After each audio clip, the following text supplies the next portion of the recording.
COVID313 Community Coalition for Families and Students Town Hall. I'm Christine Bell. I'm so excited to be here with you all again today. We want to give folks time to get to the right line. So we are going to start today by sharing some logistics. We're translating the town hall to Spanish and ASL. So if Ophelia will please come on and share the phone number for Spanish translation. Ophelia? Thank you, Christine. Sí, buenas tardes. Si ocupas traducción en español para escuchar este ayuntamiento en vivo, puedes marcar al 313-626-7440. Otra vez es el 313-626-7440. Hoy la traducción será hecha por mí, por Ofelia Torres. Thank you so much, Ophelia. Julie, will you please share the instructions for ASL?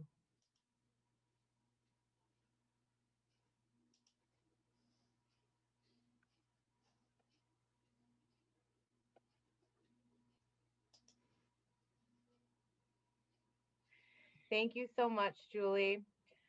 And like always, we want to hear from you. This is your town hall, and so please chat your comments or questions in the Facebook chat. We've got Lindsay and Libby and Brooke moderating that chat, so they want to hear from you. Or you can text them to 313-288-2082. Again, that number is 313-288-2082. You also can tweet at Detroit Public Television, and they will also send us your questions. So we want to hear from you. But before we get going, we would love for you to let us know in the chat where you're joining us from, how'd you hear about today's town hall, and what topic you are most looking forward to hearing about today. You can send that in the chat, or you can use, again, that text number to let us know. Again, the phone number is 313-288-2082. And like always, I am here with my awesome co-moderator, Jametta Lilly, and she's going to kick us off today. Jametta? Thank you. Thank you so much, Christine, and welcome to another one of our awesome coalition town halls. And we recognize that we are again in tumultuous times, and we are in a unique period in our history.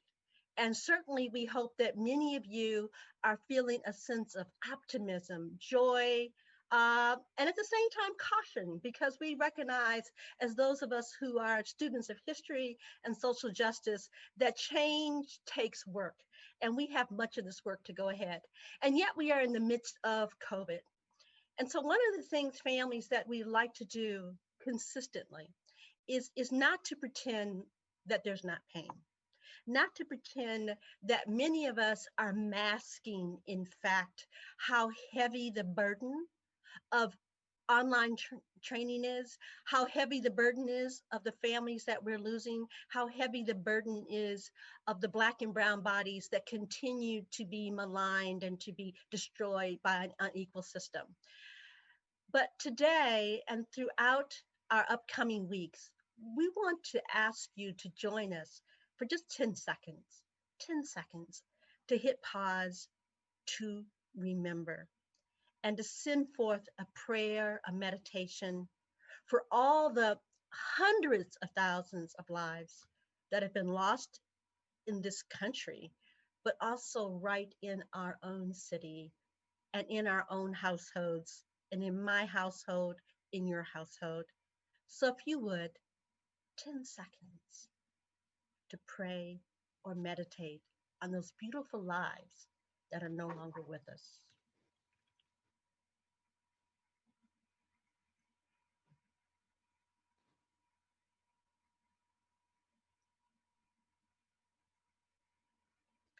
And while those 10 seconds were only a moment, they are a moment that I'd like to pivot with you and to let you know that we really have a dynamic program today.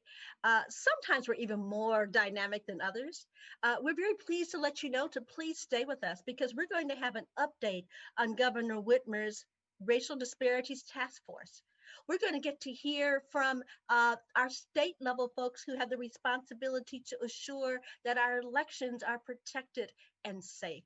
We're going to hear from our educators about what's important as we think about our special needs, families and children. And very importantly, we're going to hit pause to talk about our social, emotional, and mental health. The things that we need to do, families, to keep not only us learning and that knowledge is power, but to keep our spirits focused on the work that we have ahead. But before I transition, I just have to do this. Yesterday was particularly exciting because we had some firsts. And these were firsts that were a long time coming. So we all know that we now finally have the first of a woman vice president. We have the first of a Black woman who is the daughter of a Jamaican and a daughter of an East Indian whose mama chose to raise her in the Black tradition to be of service. And so I'm taking a little bit of a personal privilege just to share with you that today, to recognize this small step forward, I'm wearing one of my mother's saris that she brought back from India. And behind me, I have art that I've had the chance to bring from Jamaica. And why do that? Because symbols matter. It matters when we come together as communities and lift up each other's culture and learn more about those so that we can be together in this awesome work of our democracy and in this awesome work of creating a better world. And as the beautiful young poet reminded us yesterday, that we, if we have the courage, can be the light. Join us today on continuing to try to be and indeed being the light. Christine, join us in this adventure of being the light. Jametta, you are truly a light. Thank you for you are. We are more alike than we are different. But if we don't talk to each other, we don't know that. If we stay divided, we don't know that. So thank you. And every time I reflect on what happened yesterday, I try to remember that we still have so much work to do, but it is truly amazing that a woman is president. Excuse me, not president. I'm soon to be is vice president. And it is truly amazing that we have the first African American and East Asian vice president. So I just it brings me really to tears when I think about that first, being a woman, and it's just truly amazing. So thank you for that reminder. My job is to talk about the logistics again. So we're translating the town hall to Spanish and to ASL. So if Ophelia will come back on and share the phone number for Spanish translation. Sí, buenas tardes. Si ocupas de traducción en vivo de este video en español, por favor marca al 313-626-7440. Otra vez es el 313-626-7440. Thank you so much. And Julie, could you please share the instructions for ASL?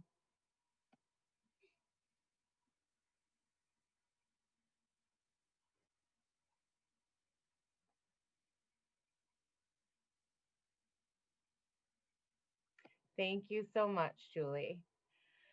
So again, remember, this is your town hall and we want to hear from you. You can chat your comments into the Facebook chat, and Lindsay and Brooke are waiting to hear from you, or you can text them to 313-288-2082. Again, that phone number is 313-288-2082. We'd like you to stay with us for the next 60 minutes so that you can stay informed and powerful. There will be a question and answer time after each segment. If we can't answer the question today that you ask, we're committed to getting the answers to you by early next week.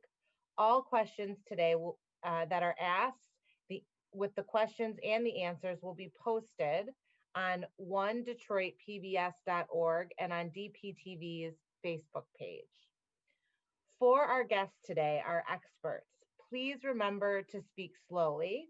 Our translator, Ophelia, really wants to make sure that she's translating the important information that you're sharing correctly. So you need to talk about as slowly as I am talking right now. Also remember to turn off your camera when you're not speaking to ensure that our ASL interpreter can be seen, and do not forget to mute yourself when you're not speaking. Molly is our timekeeper today, and she will chat you your remaining time. So please pay attention to your chat. If you go over your time, Jametta or I will come onto the screen and gently remind you to wrap up. And we have a really exciting first guest that has been with the coalition since the beginning, but we haven't heard from her in a while. And so it is my great pleasure to welcome Arlisa to the program. Arlisa? Hi, that is so nice of you. It's so good to see you. I know, it is so good to be here. I'm a guest. I need to show up more often, right? But thank you, Yes. Christine. Yes, I do. But thank you, Christine. I just wanted to say, everyone, hello again. My name is Arlisa Hurd. I'm a mother of 2 sons. I'm a grandmother of 1 3/4. He's almost here. And I live right here in the city of Detroit in the Hope Village, Focus Hope neighborhood. And I am also a part of this wonderful coalition, even though if I am a guest today. And I'm also a part of 482 Forward. You know, I just wanted to just say that yesterday represented the first of many steps that our nation has to take in order to quiet some of the chaotic noise that's been happening over the past few years. We definitely find ourselves in a place where healing and peace must be prioritized as we move forward toward a better tomorrow. But if we're not careful, we can easily think that because of one administration or those people or one group, we could easily think that they're the ones that started all of this and brought all of this on. But the truth of the matter is that group or that administration brought to the surface what had already been down on the inside of us. I don't want to be too graphic, but just bear with me for a minute. It's like bathing. This is the best that this is how I think of it. You don't realize just how dirty you are until you see the ring around the tub, the dead skin, the oil, and the dirt, all the nasty stuff was hiding down on the inside of your skin. And the exfoliant, the soap, the water, the exfoliation just brought it out. Well, that's what's happened to us. The exfoliates have brought it out. The pandemic, racial injustice, bigotry, racism, economic distress, poverty, inequitable education, working more, earning less, health disparities. All of these nasty things had been buried down under the skin of America. And now it's out. So this is not the time, though, to get comfortable. I know it's a new day dawning, but it's not the time to get comfortable just because your candidate won, or we think that it's going to be smooth sailing because of who's in office. The work starts now. Don't forget the exfoliates and that proverbial ring around the tub. That ring is still there, and we got to clean it up. What am I saying? I'm saying it's time to heal. It's time not just to expect better, but to be better. It's time to step on top of fear. Correct people that speak ill of other cultures and races. Correct them and educate them with the truth. Show up in the emails and virtual meetings and phone calls to legislators and push them to do what is in the best interest of the people. Show up to your school districts and take your place as parent or community leaders and speak up when something ain't right and stay on it until it changes. Show up when you see injustice happening. Grab a few folks and stay on it until it changes. Show up in your families, stop the bickering, forgive old hurts, show some kindness, extend some grace to people for not doing it the way that you thought it should be done. Show up in your communities. Show up. Collaborate. Let's create. Let's support one another. Just show up. Show up for you. You deserve to be healed. We deserve to be healed. We deserve to have peace. You deserve to have peace. We deserve to be better. So let's be better and just show up. Christine? Wow. Arlisa, yes. Yes, yes, yes. That's all I can say is yes. So Jametta, if you could announce our first Yes, real yes. guest. Our We're first happy to real do guest. that. Arlisa, I was mesmerized not only at the truth of your message, but also that you gave us tools. You reminded us that there are things that we can do in our everyday life, in our households, in our jobs, and in our community. And to our COVID families, this is serious. It is us, not them. It's what we do to make sure that this place is better for ourselves and for all of our children. As we think about children, it's a perfect segue because our next guest is, in fact, from one of the most important, I believe, community mental health agencies that we have, that we're blessed to have in Detroit, Wayne County, and that's the Children's Center that has been around for decades, focused on assuring the support, love, and therapeutic interventions and strategies for the social, emotional, and mental health of our kids. And I'm always delighted to welcome back Laura, whom I've known for a gazillion years doing this work steadily. Laura Lefevre, the Director for Community Outreach. Welcome. Jametta, good. It is the afternoon. Good afternoon. And I have not seen you since last year, so let me say Happy New Year to you. It is always a pleasure. Thank you for having me back. So we'd like to be able to have some conversation with you as you think about the impact of COVID. But what are some things that, as families are still coping with being stuck inside, long time, and other kinds of issues, what do you think are just some of the basics that families need to think about for mental health and having a good environment for the social, emotional, and mental health at the home, in the home? Sure. And I think we're in month 10, 11, year 5 of COVID, it seems like. And so Year 5. Yeah.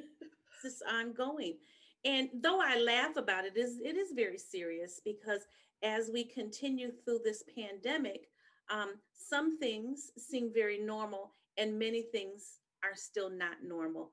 And for our families and for our children, some of the basic things that we can do to support our children's mental health and our own mental health is to turn off the television, put the tablets down, get away from the computer, remove those distractions, because as Arlisa mentioned, there and as well as you, Jametta, there's been a lot going on the past couple of weeks, the past several months, that there's this information overload, and our children are seeing it as well. So I encourage everyone, for our own mental hygiene, put the tablets away and designate some time in the evening. If it's 15, 20, 30 minutes, if you can do an hour, that's great. Really just to sit back with your children and just have a casual conversation. And it can start off being about anything. It might even be about that favorite game they want to play or like to play, because we know one thing leads into the other. But have those casual conversations and look for not only what they say, but what they don't say. Watch for body language. You, as parents, you're your child's first teacher. You're their best cheerleader.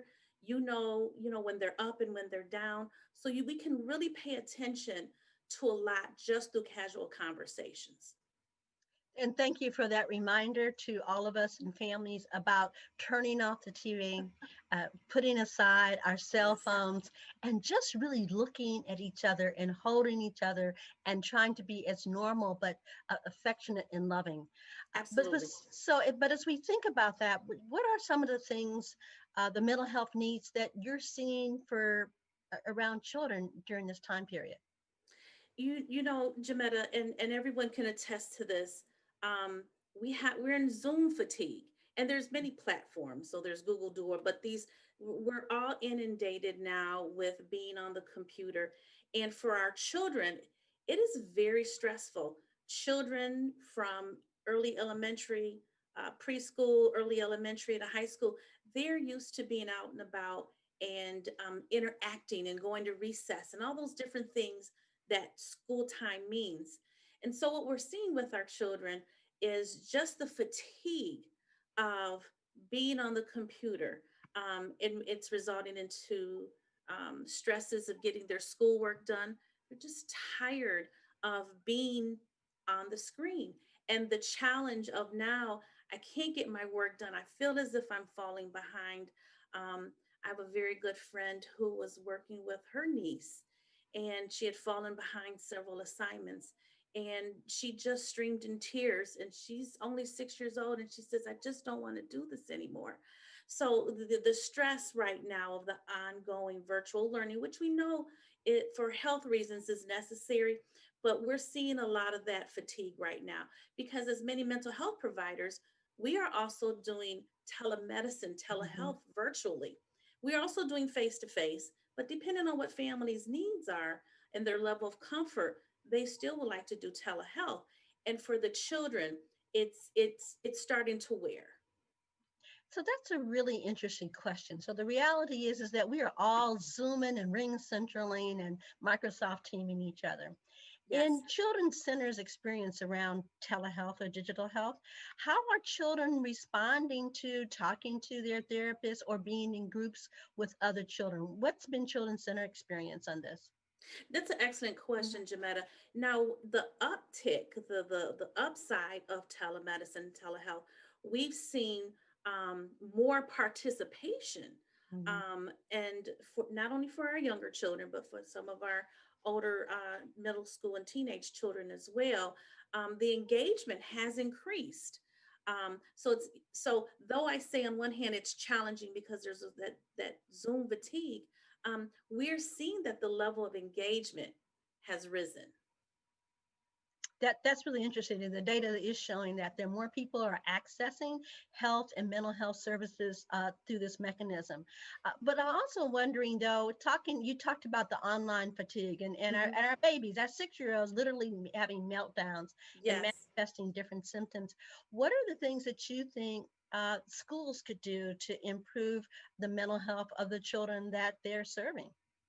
You know, I have to say that the educators and administrators that I've had a chance to interact with, they are doing the best jobs that they can.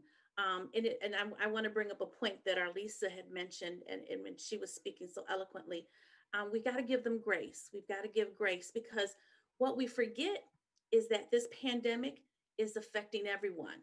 So just as it's affecting us and our families, our children, it's also affecting them and their children. So we've got to give a little grace. But what schools can do, um, they have done such incredible jobs of helping to supply the tablets and the Chromebooks and the internet connections and helping families. What they can do, and I believe many are doing this, is that when they see one of our little ones not attending or dropping off, because that's a conversation I've had as well, teachers are seeing a decrease in children attending online, to pick up the phone call, as many of them do, and just reach out and make a connection with that parent or caregiver. And just as a check-in to say, hey, how's everything going? I noticed little Jametta wasn't in class for 4 days last week. Because sometimes parents just need that moment to say, you know what, we're just a little overwhelmed. I'm trying to help with online learning. Parents may be also working from home, and it's just challenging and really working out how assignments can be turned in. Maybe there's a little grace needed. Maybe I can't get the assignments for my child in by 3 o'clock. Maybe I need extension till 5 o'clock. So really listening to the parents, understanding that this is a very hard, challenging time for everyone, and understanding and looking out again for those signs and symptoms with the little ones, if they're withdrawn, um, you know, really withdrawn or not wanting to do their work and not showing up. Yeah, so there's all kind of ways the children manifest their frustrations that they may not Yes. be able to speak or articulate. Is Children's Center involved in any kind of way in supporting the district or charter schools around some professional development for teachers to better understand what they're seeing and to have strategies about how to identify and help support children's mental health, both through what they do as instructors, but also in connection and supporting parents? Have you guys had any involvement in that way? You know, we have a great relationship with the Detroit public school system, as well as many of the charters, and we've consistently throughout been available for the school providers for a variety of trainings and workshops and conversations. So that has been something that is ongoing. It is always, we're always available to those requests. Matter of fact, those requests can come through me. They usually Good. come my way. But it's something we really pride ourselves on, because we know that we also want to make sure that our providers have the school teachers have what they need around social and emotional health. Jametta, we have in our toolkit of training with our teachers, a program called Incredible Years and Incredible Good. Beginnings that we do with many of the Head Starts. So that is, and it's free. We don't charge for that, and we also, you know, are able to supply some supplies and materials along with that. So it is something that, yes, we do offer and is available. Great. So I'm hoping as people are listening to know that Children's Center has that resource. I have Yes. two more questions. Sure. So the reality is that we know COVID has disproportionately impacted African American, Native American, and Hispanic communities. Yes. And generically, all of our nation, quiet as is kept. But in particular, are you seeing any particular issues around the needs of African American boys? And I think Children's Center has started a new initiative in that regard. Could you talk to us a little bit about that, and how do people get in touch with you as they're trying to look at nurturing and supporting your Black boys? Jametta, thank you for bringing it up. So, yes, unfortunately, what we have seen is an increase in our African American boys needing mental health services. And oftentimes, what we're seeing is that the initial diagnosis is ADHD. Everyone says he's inattentive, or you know, he's throwing temper tantrums. And really, what's happening, Jametta, is that there's underlying trauma Yeah. that our African American boys are seeing at an increasing rate. And we took a step back, and I have to make sure watch my time, but we took a step back and really looked at the statistics and saw that disproportionately the number of young people we're seeing are African American boys. So what the Children's Center has done is begun an initiative called Crisis to Connection, an imperative for our Black boys. Now, it's not to say that any other demographic is not important, because we believe all children and their needs are, but because we saw this drastic increase in African American boys coming in, we really wanted to hone in. So this is, we've created this initiative that is really, we're talking about heavy lifting, because we want to educate our community, not our staff, our community, our parents, community stakeholders about the effects of trauma on African American boys and how left unaddressed can really affect the trajectory of their lives. So we've convened over 100 different stakeholders and developed an advisory committee from everyone from Chief Dunlap with the jails. We have lawyers, we have Kevin Fisher from NAMI. There's just this wonderful group of people who are saying, we're going to take this issue of trauma in Black boys, and we want to make systematic changes. And so we have hit the ground running in November and really looking to do that heavy lifting to have the conversation of how we can support our Black boys. Because also what we've seen, the CDC, and I don't have the numbers in front of me, so forgive me, but we've seen elevated levels of suicide in our young Black boys. And we're just not talking teenagers. We're talking elementary children, school-age children as well. So our goal is to get in front of this.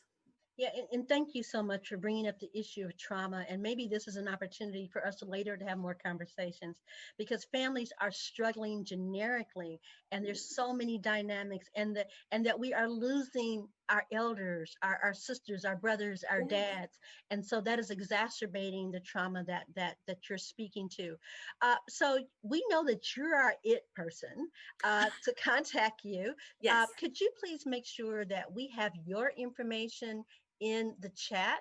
And I want to make sure that we also have an opportunity if we have any questions for Laura, or even comments and ways to connect. Christine. We do have questions, Laura. Oh, The first is how do we talk with little ones about mental health and emotion? And so when you answer this question, could you also give some examples that parents that are watching right now can use at home? it's a good question. And so the disclaimer is that I'm not an infant mental health specialist, but I surround myself with some of the greatest people. And what I've learned from them is, social and emotional health is so important. And as I had mentioned earlier, is to really sit down. Our little one, what I'm finding with the little ones, they are so smart. They're sponges. They absorb everything. And so we have to change our language, um, with words that they can understand, and feeling words, and just really asking them, how do you feel, and giving them hugs, and you know um, did this make you scared, or are you worried? Does it do you does it And you can also, does it hurt in your tummy, because sometimes we manifest um, Mhm. our feelings through physicality. So, you know, really asking them how they feel, lots of hugs.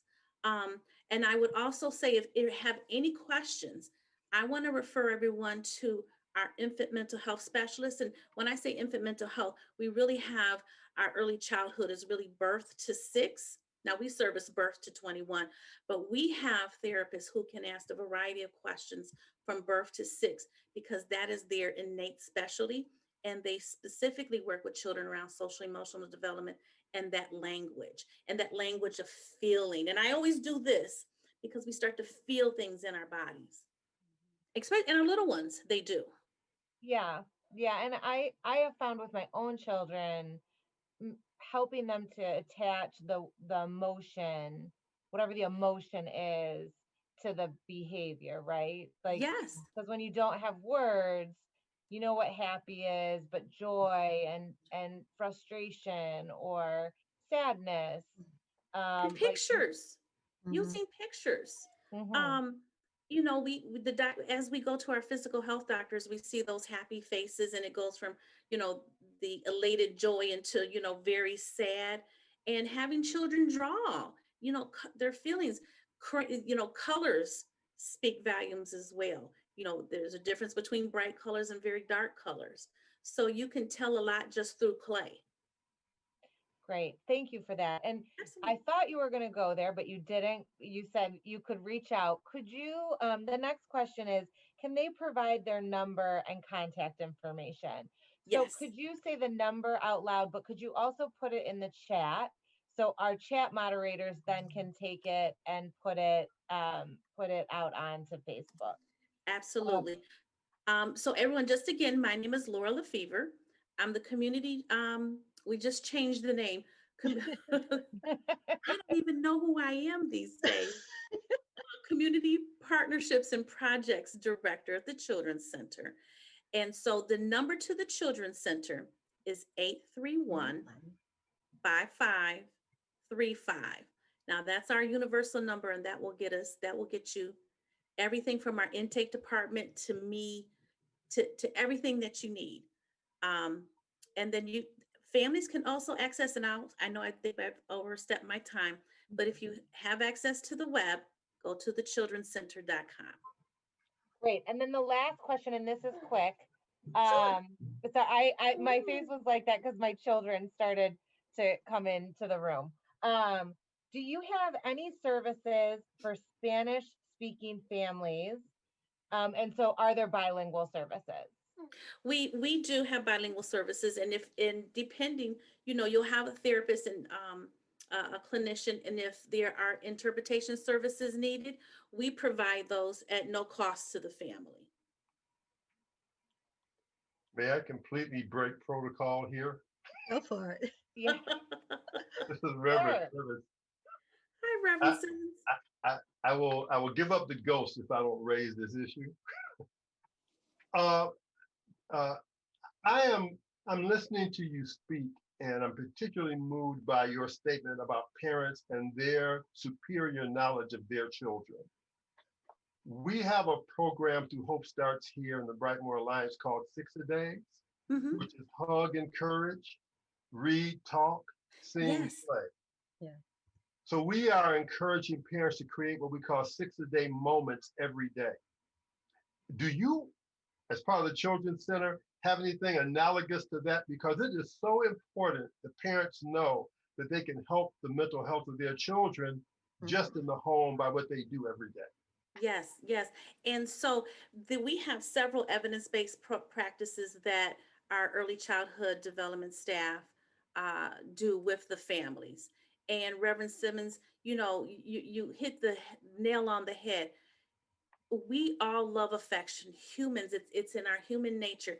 Children love the attachment of being hugged and just, hey, you did a great job, or good for you. And oh, I really liked how you put away your clothes today. So those very encouraging statements and those moments for touch is so important. And that is all shared with families through some of the evidence-based models that the clinicians are working with families on. So if I may, we're getting ready to transition, but Larry, if I can advocate, and I believe in science too, and I believe in evidence-based programs, but we also know that there's a tremendous number of very fine programs that work. And Yes. the 6 a Days isn't considered an evidence-based approach. It represents things that we know evidence has shown. So I really want to encourage, in fact, I'm going to challenge you. It would be wonderful for Children's Center to be the leader amongst the 15 or 16 community mental health agencies in Detroit, Wayne County to say, wow, we're going to use the 6 a Days and start sharing that with all of our programs. And as a Hope Starts Here advocate and part of that movement, we really want to encourage you. These are things that our parents can do right now that we know make a difference. So hopefully they don't need your services. Challenge accepted. And Jim, I will say this, and as you say that, if you hear our CEO speak, Deborah Matthews, that is one thing she'll always say, is that she wants to work us out of business. Yep. If we did not have to provide this service, she would be extremely happy. Wonderful. But until then, and we're going to do it. And Jametta, we'll work to accept your challenge. Wonderful. We love it. Hey, Larry, high five. I'm right here. I wrote down her number. I will be calling. Right. Call me. I want to hear more. 5535. Okay. I will be calling. We're going to move forward again. We have a very substantive program, and we've been talking about education and obviously special needs, and we're looking forward to having a deeper dive on special needs, and particularly how that manifests with Black and Brown children in the city of Detroit and throughout the state. But I want to bring back one of our parent leader, Arlisa Hurd, for this next segment, where we're going to have the opportunity to thank and welcome back Crystal Wilson with our Detroit Public School Community District. And I'm going to hand it to you, Arlisa, to facilitate this segment, please. Hey, thank you. Challenge accepted, right? Yes. Thanks, Jametta. And hi, everyone. Crystal is on the line from DPSCD. Representing, and we have some questions regarding our exceptional students. Now, let me just help you out a little bit. We are so accustomed to saying special education or special needs, but DPSCD, I think, has coined a beautiful phrase, which I prefer because my student is also one of those, ESE. Exceptional student, but I don't know what the E is. So I know Crystal will help me figure that out.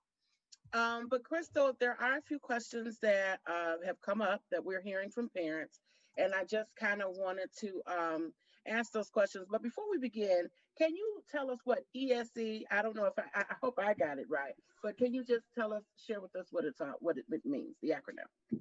Yeah, so when Dr. Beatty, Superintendent Beatty came on board, he changed the acronym from SPED, which is negative, special education needs children, to exceptional student education.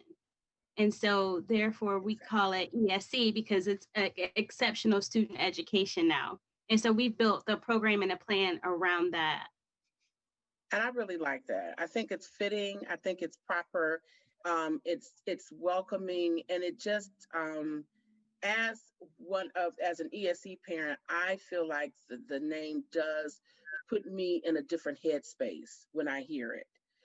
So I do appreciate that. So just to kind of jump right into, yes. And I am so sorry. My apologies. Not only do we have the wonderful Crystal Wilson with us, we're also joined by Rajishri. Rajishri Bhatia is representing the Detroit Charter. So you've got you have all of our majority of our children in the city of Detroit representatives. Actually, Janetta, I'm gonna pass it on to my colleague Aquan Grant. I'm just here to support, but Aquan Grant is actually representing charters today. So it's a team effort. Here we go. Excellent. Wonderful. Just making sure that we're connecting all of the dots. I'm off. Thank you. And Arlisa, Aquan is from West Prep High School. Thank you, Aquan, for being here. Did I pronounce that correctly, Aquan? Yes, Westfield Prep High School. So we are definitely happy to serve our city students. So thank you so much. Nice to be here. Well, thank you. And so, Aquan, so let me just ask you this. I thought I heard you mention a different name as well. For your, well, in this case, for DPSCD, it's exceptional students. Do you all are you using SPED? Or is there another phrase that you all use in your schools? Well, that's a great question. Across the board, of course, our documentation and things of that nature has to still have a special education as far as the listing. But of course, we're looking at exceptional students across the board. So we are looking at gifted and talented, students that need all sorts of accommodations across the board. Okay, gotcha. I just wanted to make sure that I represented it correctly. So I'm going to throw this question out to both of you, ladies. We're hearing from some parents that their student is not receiving all of the necessary services that their students need. For example, some students may require speech therapy, daily check-ins, or support with work. And we are specifically talking about the population ESE, or exceptional student populations who have exceptional needs. Now, I want to just ask, how can DPSCD, as well as your school district, Ms. Aquan, ensure that students receive the services that they need, and how can parents be a support in this effort? And Crystal, why don't we take you first?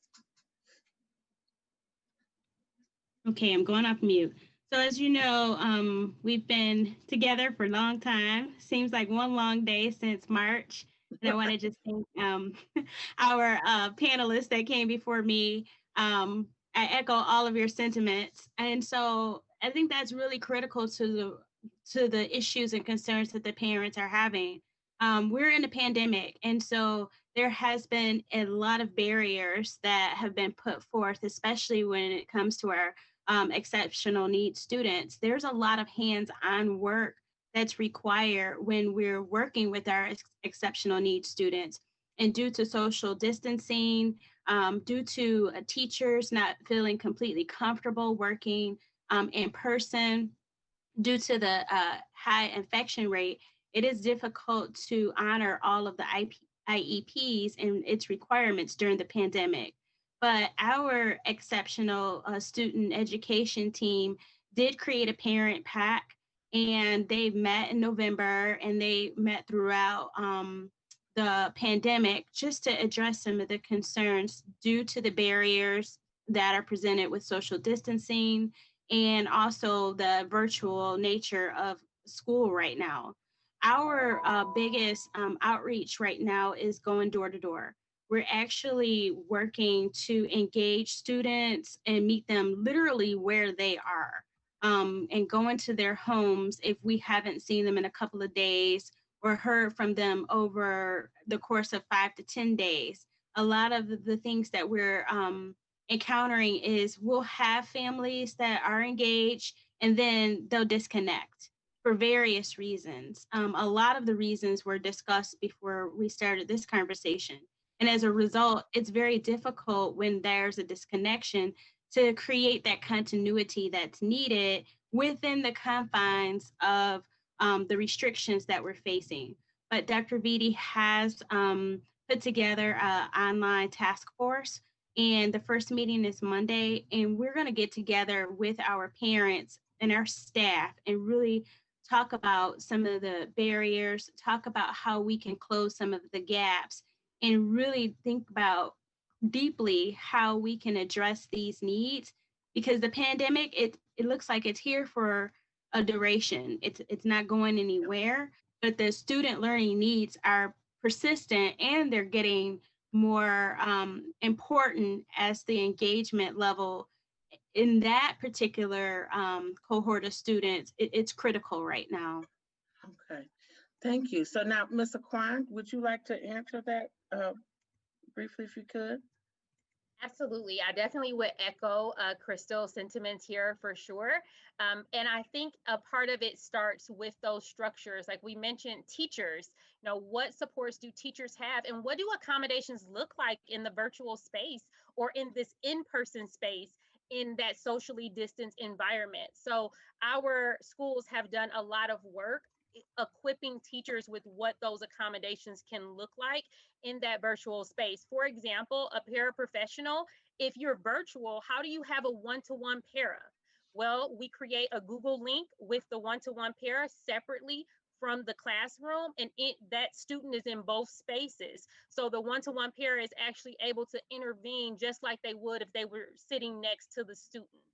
So it's a part of innovation and putting those structures in place where the accommodations are still being learned and being implemented by those teachers. And it's also ongoing support. So our special education intervention teachers are logging in virtually and seeing how are things going, how are those accommodations being implemented, are there additional professional development opportunities we have to build for teachers and also for parents? We created parent workshops early on. This is the Parent Virtual Hub. This is how you log on. This is how you download the Moat app, which will read the screen for you. This is how you can take a time out of your schedule, have that stretch or emotional break that you need without losing that content time. So again, I just want to emphasize the innovative scheduling and structures that may need to be put in place. I know most districts may have some asynchronous days where students are not synced into class all day long, but instead they are doing some self-paced work. On those self-paced days, that's when we also have academic coaches reaching out to our students as well, making sure that they have that touch point. Students are missing connection. They need touch points. So they meet with them every week. Every single student has an academic coach. They're meeting with them.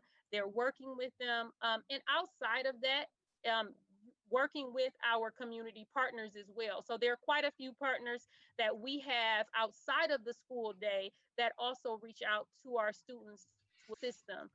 So we want to make sure resources are available for our parents and those innovative structures are in place.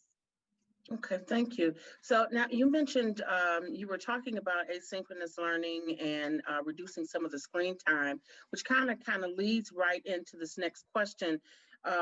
Some parents, high school and even some K-8, have expressed that their students' class schedules are too much and that it feels like that the classroom is being recreated online.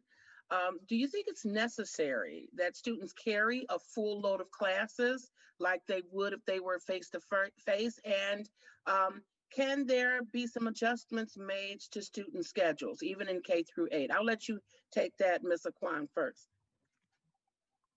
Yeah, again, another great question from parents here. So I think in terms of the loss of instructional time spring, a lot of schools are trying to make up for some of that time. So there are adjustments being made to schedules accordingly. With that being said, it is very important to know the pace of your students. We have made adjustments in schedules. There are some of our schools that have that Monday, Wednesday, Friday synchronous instruction, others 5 days a week, half days. So there are variations of what that schedule needs to look like, especially for our ELL and students with additional accommodations needed. It's important for parents to know you can speak that into existence sometime and work with the school to identify what your student may need and how certain classes may even be stretched a little bit longer based on your students' accomplishments and the pace that they actually need to be on. So again, when it comes to this year, it is the year of innovation for sure. So if there's a year to, change structure and change things out, this is the year. So I would really encourage parents that if they have some ideas and some thoughts, to share those with the district and share those in those town halls. And we are here to listen to you. Well, thank you. Krista, I'm going to punt that to you in DPSCD. Is there room to reduce schedules, or do students have to carry a full load? Especially in the case we're talking about exceptional students. Yeah, in the exceptional school student space, there has been a lot of adjustments made. And as we know that, echoing everything Ms. Grant said, it's all about that school and parent relationship to address the specific needs of each child. That is why the task force, the online task force, is so important, because the varying needs is, we have 100 schools. And we're in public education, so we serve students across the gambit. We have parents who are saying we want more. We have parents who are saying I can't do this at all. And then we have our state requirements. And then we have the student needs. And so we're trying to accommodate what is best for the parents, but keeping in context with what our requirements are from the state and local level. Again, what's in the pandemic. We did make some adjustments after the second quarter. And as soon as we were getting into the groove of in-person and making adjustments, we had to go virtual. And so then that created another subset of issues. But as we're emerging, hopefully resuming face-to-face, going back to the online learning centers first and then face-to-face in the near future, those are some of the things that we're going to look at.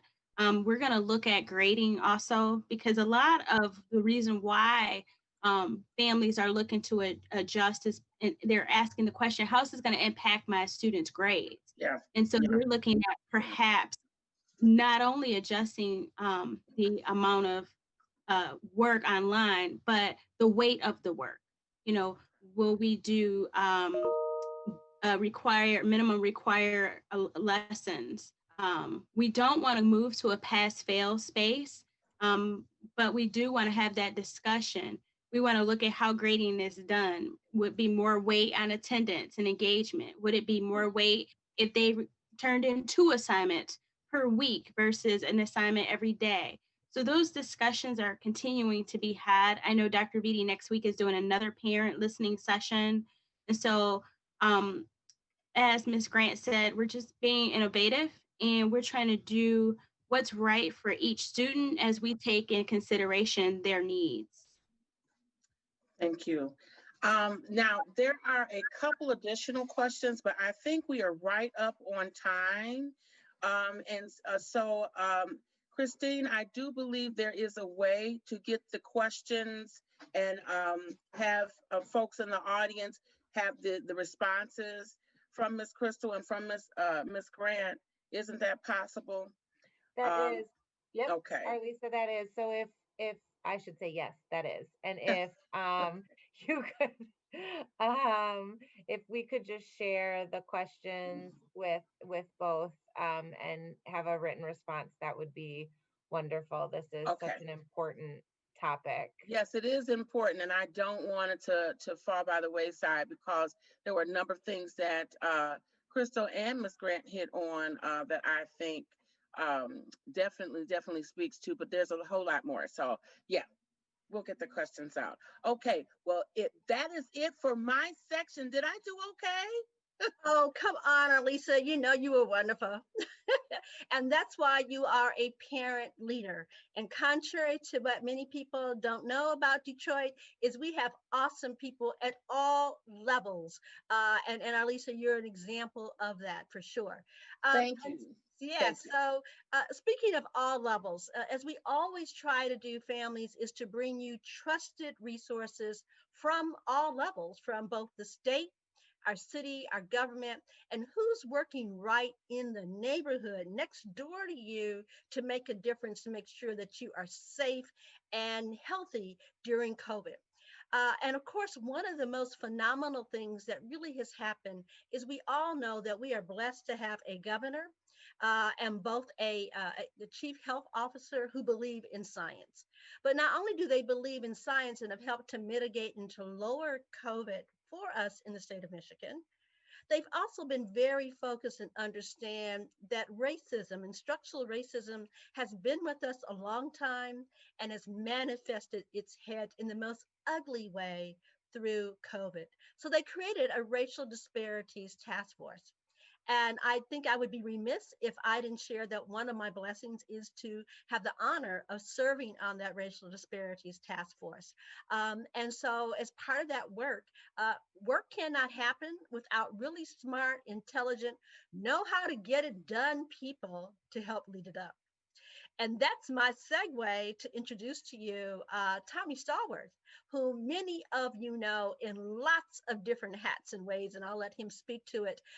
So, it would take about another 10 minutes for the intro of all the things that you've been, Tommy Stallworth, but we want to welcome you to the program. Please unmute. And as the lead coordinator for us for our Racial Disparities Task Force, welcome. Thank you, Jametta. And only thing I will say in the way of introductions is I feel like I wasn't sure what to expect. But as I look at the folks who are on this call, I feel like I'm with family. Yes. And that we can have, a informal but substantive discussion about racial disparities and our response to the coronavirus. But before I do that, I just can't resist the opportunity to ask a question or raise an issue with the former segment. As we think about disparities and we think about all of the things that our children need in the way of education, something that has just been an ongoing irritant for me has been that we spend little, if no time, focusing on that group of children in our community who are talented and gifted, in fact. And I heard somebody mention that group on the call, and I was happy to hear that. But it just seems odd to me that with all of the testing and all of the data that we collect, we have no idea of how many talented and gifted children we have in our community. And as such, we do no programming to support. What happens on the bigger stage is our community becomes viewed as monolithic, one where all children are struggling, all children are special needs. That is not true. We have the same, if not a greater number of very talented, resilient children who are deserving of being pushed to the limit to reach their potential. And so I don't want to, you asked me on here for some other stuff. Well, if you look at the screen, you see all kind of thumbs up, fists up. That's part of our agenda, is to raise that, in fact, our communities are maligned by stereotypes, and Yes. we are here to bust up those stereotypes Yeah. and create the opportunity ramps. So I'm all about that. I'd be happy to participate in any further discussions on that. I believe myself and work hard to be a advocate for all Black children. And I want to make sure that that group of children is not left behind merely because they are not perceived as a problem, right? Mm-hmm. They are, in fact, our community's greatest opportunity from my perspective. They are and will be the talented 10th of the future. They exist, and they will either lead as productive citizens or they will lead as successful criminals. We can decide how we want, but they're gonna lead, okay? So Yeah. let me make my transition back to what you asked me to do. Yeah, but go ahead, please. And I'm not sure how you I'm going to try to be brief, succinct. Let me put it that way. Answer some pretty basic questions, and then try to open it up for some additional dialogue and to respond to any concerns you guys might have. But it has been my pleasure to serve as the director of the Racial Disparities Task Force with Lieutenant Governor Garland Gilchrist as its chair. As Tamasha indicated, we're blessed to have a governor who is sensitive and has a heightened awareness of how racial disparities impact the lives of people, communities of color, and others who have special needs. I feel blessed to have an opportunity to work with her because she's demonstrated herself to be courageous in this issue around race, an issue which most folks don't want to talk about. But back in April 2020, after our former president's ignorant response to the coronavirus in March, by April, we found that African Americans were dying at 5 times the rate of white citizens in Michigan. And it is with the overrun capacity of our hospitals in communities of color, the backlog of deceased in funeral homes and cemeteries, that our governor decided she needed to take action, and she formed the Racial Disparities Task Force to make sure that we did 2 things. Unlike other task forces and commissions, we're really responsible for operating on parallel tracks. 1, to identify problems associated and impacts associated with the coronavirus, as well as propose solutions to them in real time, up to and through full implementation. We've worked very hard to do that, and as such, we were able to reduce that death rate to below the Black population's percentage in the total population of Michigan. So while once we were 5 times the death rate of Caucasian Michiganders, Black folks are now just 1.5 times that rate. And so we've made significant improvements there through a number of initiatives. But then secondly, the governor understood, and the lieutenant governor understand that, and as Tamasha said, the coronavirus only illuminated racial disparities that already existed. And in the interest of making sure we don't experience this kind of death and mayhem in the future, we need to look at the systemic causes, underlying conditions that created those kinds of disparities, and again, propose recommendations that would address them. So we have both a real-time problem-solving, decision-making, and implementation role associated with addressing the impacts of the coronavirus. We also have a longer-term research and proposal arm that is working on the long-term, the systemic and structural changes we need to make to address racial disparities. Those are our goals.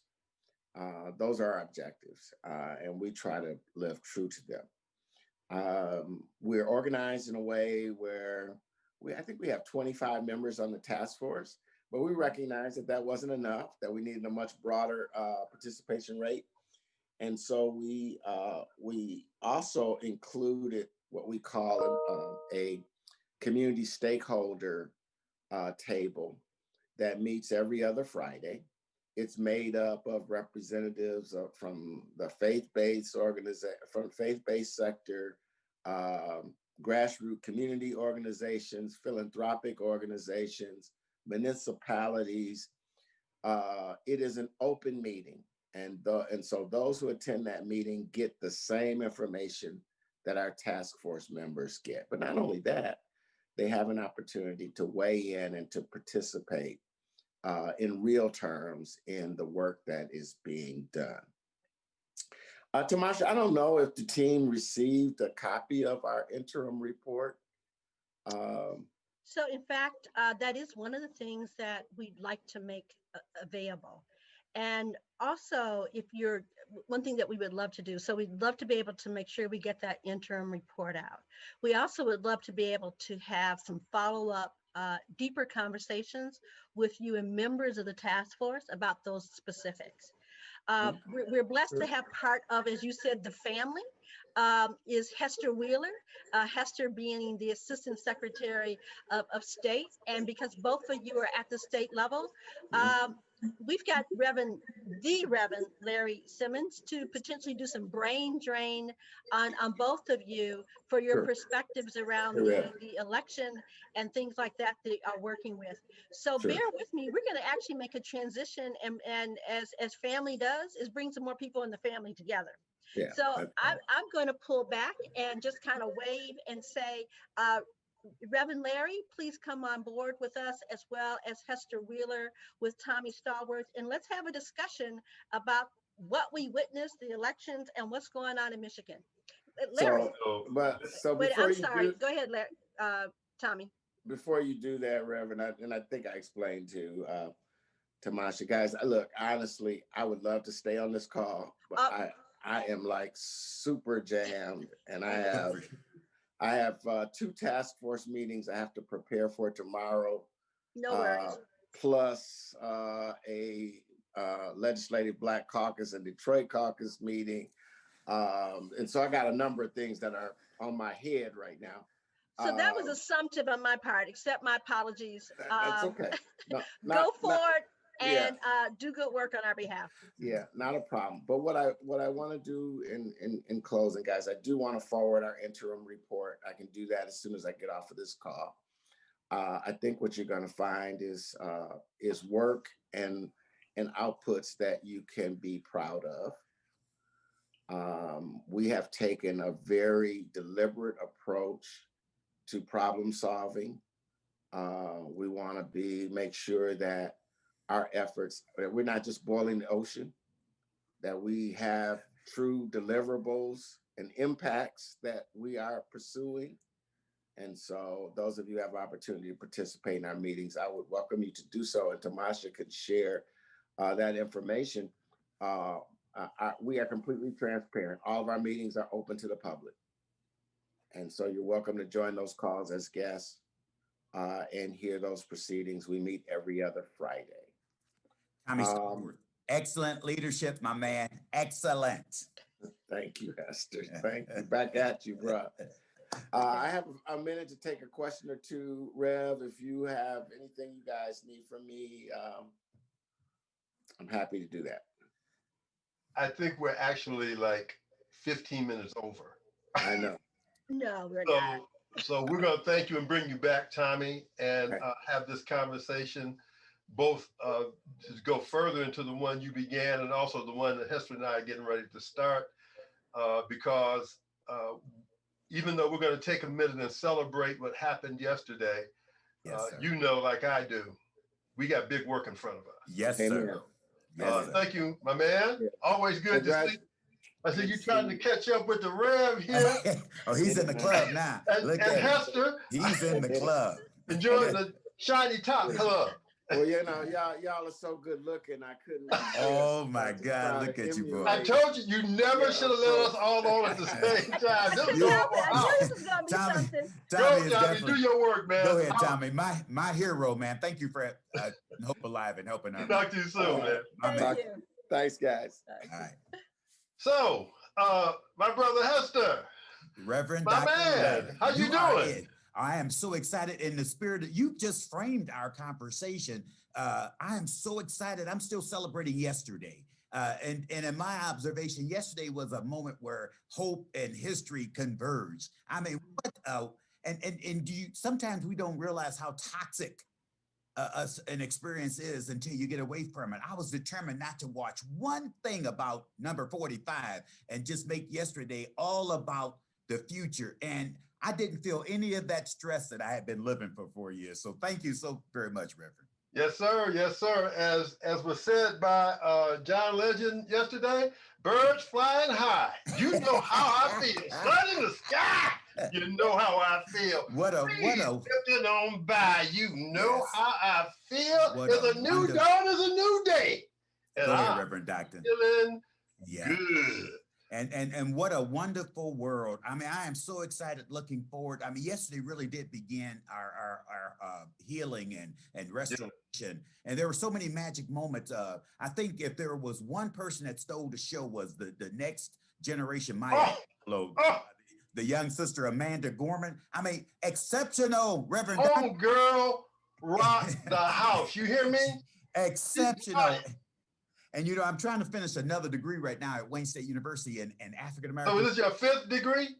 No, about 19 or so. I'm gonna go to school for the rest of my life. It's just information, and I want to be like you one day. I want to just.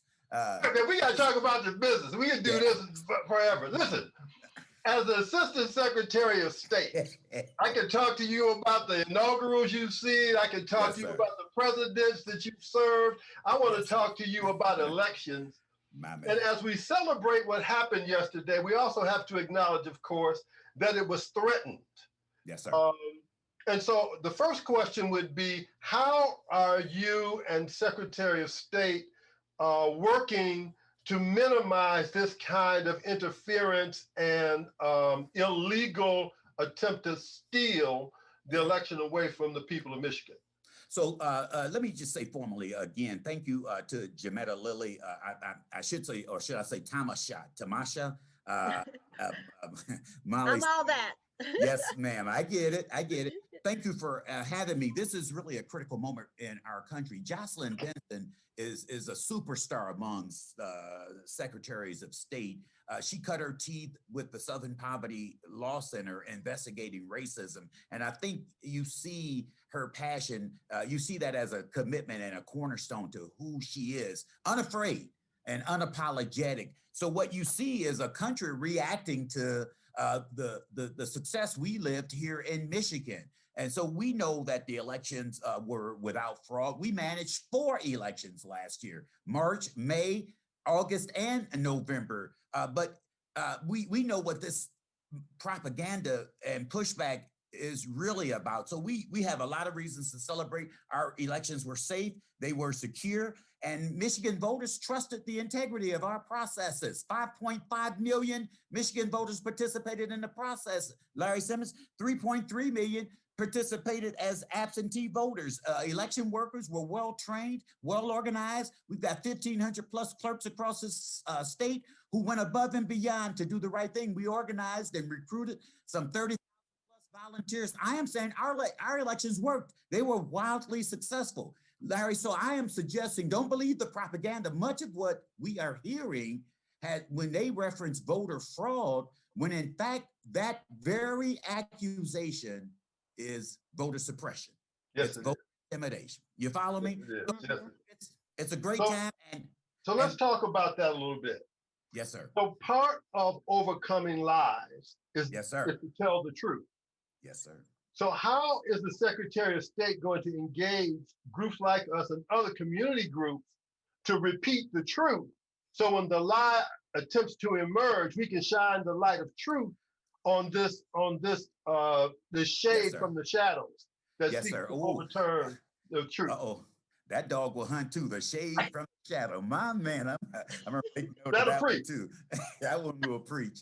But you know what? Let me say, everybody on this call has been involved in voter education and voter outreach, and that's the one thing we encourage that we do more of. We were successful here in Michigan because of who you are, Reverend Larry Simmons, and everybody on this call, because you and I, we've been gallivanting across this state. We've been crisscrossing meetings. We've been participating. But Michigan delivered us new voting rights. We've got a new podium to pound relevant to educating people about the benefits of no excuse absentee voting and same-day voter registration. I am saying, so our job this year is, as we look forward, is we've got to take the next steps. We also have an independent citizens redistricting commission. We're going to ask you about that next. Yeah, okay, well, that's a part of what you will hear more and more about, and we need all of you to get in the game and make sure you're well educated relevant to what this Independent Citizens Redistricting Commission means. But what I also want to put extra emphasis on, and I want you to hear me very clearly,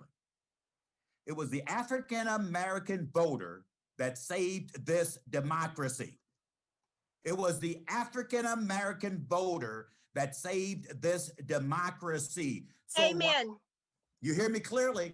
So while you got militia members, people open carry guns, terrorism, insurrections, that's all about white supremacy and racism. That's all about voter suppression. So we all have a mighty work to do. And in response to your specific question, moving from shade to shadows, Reverend Simmons, I am saying what I've been articulating since Election Day, and particularly since 2 weeks ago with the insurrection, if we want our children to enjoy all of the benefits of the sun, we must walk in the light. That means we've got to articulate the truth. It was, and we looked at, we did some significant analysis. Georgia's 32% African-American. When it looked like the vote was tight, they went to Atlanta, African-American voters pulled it out. North Carolina is 22% African-American. When it looked like the vote was tight, they went to Greensboro and Raleigh. They went to African-American communities. African-Americans saved that democracy. It's the same thing here in Michigan, same thing in Ohio. African-Americans, 14% of the population in Florida, 14% of the population in Michigan, 12% of the population in Ohio, 10% of the population in Pennsylvania, 6% of the population in Wisconsin. But in those communities, when the vote was tight, so my point is, Mr. Biden and Ms. Harris won Michigan by 174,000 votes. 250,000 votes came out of the city of Detroit at a rate of 90%. Biden-Harris, I am saying the African-American vote. So yesterday was really about celebration. It was not about anything else. So our work going forward is to continue to embrace who we are and sing Amazing Grace and do the good work relevant to what it takes to keep our voters engaged, because our work really just started. So we are out of time, as we always are when we get together and start talking. I want to step back and show my new metaphor for the year, which is and the title of this is Do Something, because you have no idea how far the light you set will reach. So I want to thank you, my brother, for what you do. And you please share with Secretary Nussle. I love seeing her on them national television programs. Awesome. She be representing the D, you feel me? And so I want you to keep it up, and we'll look forward to having you back, because we got to put that light on the shade, because what do we know about the darkness? It can't stand the light. It can't stand the light. Thank you so much. Thank you, Tamasha. Is it Tamasha? Tamasha, say your name. Tamasha. Jametta Tamasha Lilly. Yes. I appreciate it. And Reverend Larry Simmons. So when they say get back, we say fight back. Thank you for having me. Come on. All right. Peace out. Peace out. What? Peace and power. Peace and power.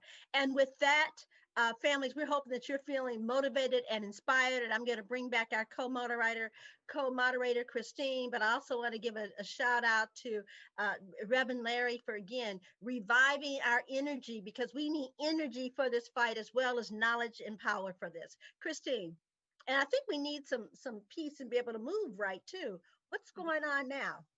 What is going on now is that we have Kimberly Boyd with us again, and she is going to lead us in some yoga. And I think it might have a little twist having to do with with yesterday's festivities, if I'm right. So Kim, thank you for being with us. It's so good to see you. Thank you so much. It is my absolute honor. We did it, y'all. We did it. So now is the time where I think we can take a little breath and celebration and get centered in our bodies. I am so compelled about the conversation that we're having, that we are both trying to be supportive of one another, even while we are in the midst of experiencing everything that we have experienced. So the 4 pieces of advice that I would offer for our well-being today are to listen to your bodies. Listen to your bodies. So for the next 30 seconds or so, I invite you to do just that. You can maybe bring your hands together, give them a rub. Oh, wonderful. I see that we're adjusting to sit up tall. If you can, place your feet flat on the floor. Take one hand, place it kind of in the center of your chest. Take the other hand, place it somewhere lower on your belly. And then for the next 3 even breaths, an even breath is an inhale followed by an exhale. Doesn't take long. Just listen to your body. And notice things like, where is the breath? How is it moving? Is it high? Is it low? Is it fast? Is it slow? Are there any places of tightness or restriction? Are there any places of openness and fluidity? And all of that is simply information for the journey of your own wellness and well-being, so that you can, of all the many strategies that are ever offered, choose the one that's best for you right now. And when you're ready, just take a nice easy breath in and release your hands. And just think for yourself, if you were going to make a little list of the observations that you made about what's going on with your body, what words would be on that list? So in order to support your well-being, the next 3 ideas are breathe, stretch, move. Okay? So breathe, stretch, and move. It's a simple little movement mantra. It's going to be a kind of a do-it-yourself, a DIY wellness moment. So because we tend to be seated, I'm going to start sitting down, but at any time that you want to stand up, please do so, and then I'm going to transition as well. So the first thing we're going to do is take a breath. I'm going to adjust my camera down just a little bit so you can see a little bit more of my torso. And you're going to take a nice easy breath in gently through your nose. So you're smelling the aroma of something pleasant, and blow out gently through your lips as though you were causing the flame of a candle to flicker. Repeat that maybe 3 more times for a total of 4. Inhale, and allow the expansion to be slow and smooth. And then exhale and allow it to take the time that it takes. And repeat, inhale and exhale. Beautiful. That's the breath. Now stretch. You all know how. On your next breath in, just inhale, open the arms, stretch in whatever way makes sense to you. You cannot get it wrong. It's impossible, because you are the master, the mistress, the expert on your own body and how you feel. So twisting and bending and spiraling and holding and hugging, beautiful. As a matter of fact, make sure that you inhale, take your arms out wide to the side, as wide as you can, maybe lean from side to side, and then give yourself a nice embrace. So on those 6 days, parents, you allowed to give yourself a hug in case you're living with a wonderful team who has me rationed to 1 hug a week and you need more. You can hug yourself. Inhale, open the arms wide. And exhale. So that's 2. So we got a chance to breathe. That's your stretch. Now we're going to move. My invitation is to get up, even if you disappear from the camera. Move around your chair while I count to 8. Ready and go. 1, 2, 3, 4, 5, 6, 7, 8, and then coming to stillness right where you are, whether you are sitting or standing. We'll return to the beginning. Listen to your body, rubbing your hands together, One hand gently on your chest, the other one on your belly, and check in again. What do you notice? Are you feeling more peaceful, less peaceful? Or are you feeling the same? More calm, less calm, or the same? More open, less open, or the same, right? Always saying that we're moving in the direction of your comfort and your empowerment.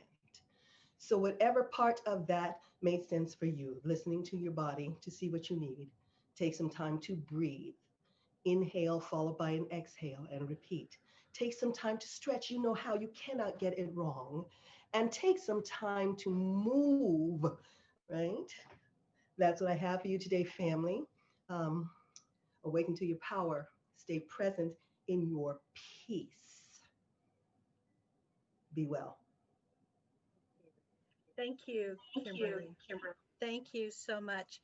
And really quickly, I am handing it to you, Christine, but we want to encourage you families out there. I want to do a shout out to Nana's doing a shout out to my grands to do this. I see our Lisa, let's get your kids doing this. All of us, let's commit to do the 6 days that Larry is talking about.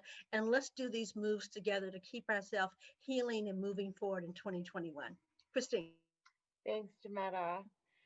It's time to wrap up our town hall, and we want to thank all of the panelists that have joined us today, and a special thanks to Kimberly for joining us and reminding us of how important it is to breathe, stretch, and move. Yeah. It's amazing how the one thing that we need, the breath, is something that we often forget to do. So thank you. If your question wasn't answered today, we will make sure we get you the answers and post them next week on onedetroitpbs.org and on DPTV's Facebook page.